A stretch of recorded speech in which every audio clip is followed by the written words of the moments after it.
నేను చాలా అపారమైన గౌరవం ఇచ్చాను. వైసీపీ నాయకులు కానీ, ముఖ్యమంత్రి గారి అబ్బాయి లోకేష్ గారు కానీ, మా ఇంటి ఆడపడుచుల్ని కానీ, నా తల్లిని కానీ మీరు చాలా కుసంస్కారంతో మాట్లాడారు, హేళన చేశారు. కానీ నా తల్లిదండ్రులు నేర్పించిన సంస్కారం, మీరు మమ్మల్ని తిట్టినా కానీ మీ ఆడపడుచుల్ని మేము నెత్తికెక్కి గౌరవంగా చూసుకుంటాం. అది మా సంస్కారం. లోకేష్ గారికి తెలుసుకోవాల్సింది, మీరు ఒక తల్లి బిడ్డే. మీరు మా తల్లిని చాలా నీచ పదజాలంతో ప్రయోగించి తిట్టిస్తే మాకు బాధ కలిగింది. ఒక్కసారి మీ అమ్మగారిని వెళ్ళి అడగండి, అమ్మ ఇలా చేశాను తప్ప ఒప్ప అని అడగండి, మీ అమ్మగారు చెప్తారు. నిజంగా మీకు ముఖ్యమంత్రి అవ్వాలంటే వెన్నుపోట్లు తవ్వకండి. లోకేష్ గారు తెలుసుకోవాల్సింది కూడా, కెనడీ లాంటి మహానుభావుణ్ణి, అబ్రహాం లింకన్ లాంటి మహానుభావుణ్ణి, గాంధీ గారిని, పటేల్ని, అల్లూరి సీతారామరాజుని ఆదర్శంగా తీసుకొని రాజకీయాల్లోకి రండి. నాన్నగారిని ఆదర్శంగా తీసుకొని రాజకీయాల్లోకి రావద్దు. లోకేష్ గారు మీకు చెప్తున్నాను. మీ నాన్నగారు, మీ తాతగారిని దెబ్బతీసి రాజకీయాల్లోకి వస్తే అదే దెబ్బ మాకు తీయాలనుకుంటే నేను ఎన్టీ రామారావు గారిని కాదు చూస్తూ బాధపడడానికి మర్చిపోకండి.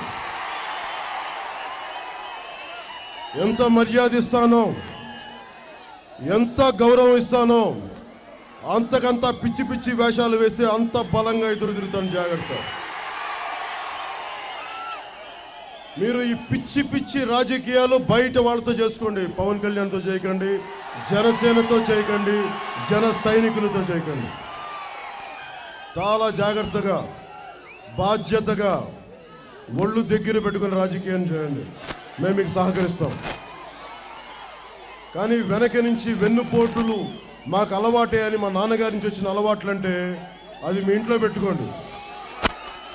దయచేసి పవన్ కళ్యాణ్ దగ్గర కానీ, జన సైనికుల దగ్గర కానీ, జనసేన దగ్గర కానీ ఇలాంటి వేషాలు వేయకండి. జాగ్రత్త. మీరు ఎన్టీ రామారావు గారు ఆయన లాస్ట్ ఆఖరి సంవత్సరాల్లో, ఆఖరి రోజులు ఆయన ఏడుస్తా మరణించినా కానీ అవి తెలియక కాదు, మీ నాన్నగారికి సపోర్ట్ చేయడానికి. ఒకసారి తప్పులు చేసినా కానీ రాష్ట్రానికి అనుభవం ఉన్న నాయకులు కావాలని చేస్తే మీ బుద్ధులు మారలా. మళ్ళీ అదే పవన్ కళ్యాణ్ ముందు నుంచి కౌగిలించుకొని వెనక నుంచి పొడి చేయండి.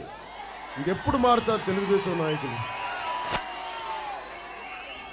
ఒక్కసారి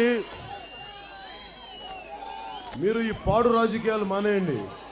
రాజకీయాలు అందరూ నన్ను భయపెట్టారు. నన్ను రాజకీయాలంటే నీకు మురికి కంపు అంటే నాకు తెలీదా? కష్టాలు ఉంటాయి. నాకేం సరదా కాదు ముఖ్యమంత్రి పదవి. మీ గుండెల్లో ఉన్న పదవి కంటే నాకు ముఖ్యమంత్రి పదవి ఎక్కువ కాదు నాకు.